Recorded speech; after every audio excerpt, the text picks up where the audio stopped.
તો હાલ તો પ્લેન ક્રેશને લઈને મોટા સમાચાર। રાહત અને બચાવ કામગીરીમાં સેનાની ત્રણેય પાંખો જોડાઈ ગઈ છે। આર્મી, નેવી, વાયુસેનાની ટીમો રેસ્ક્યુ કામગીરીમાં જોડાઈ છે। 700થી વધારે મેડિકલ સ્ટાફ સહિતનો કાફલો જોડાયો છે।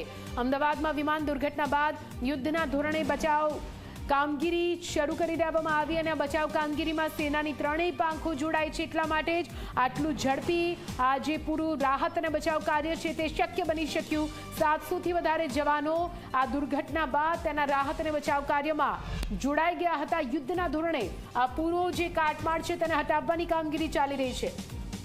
આપ જોઈ રહ્યા છો આર્મી, નેવી અને વાયુસેનાની ટીમો રેસ્ક્યુ ઓપરેશનમાં જોડાઈ ચૂકી છે। 700થી વધારે મેડિકલ સ્ટાફ સહિતનો કાફલો બચાવમાં જોડાઈ ચૂક્યો છે। વિમાન દુર્ઘટના બાદ યુદ્ધના ધોરણે જે પણ ઇજાગ્રસ્ત થયા છે એ તમામને હાલમાં સારવાર આપવામાં આવી રહી છે। તમામ ડોક્ટર્સ ખડે પગે છે।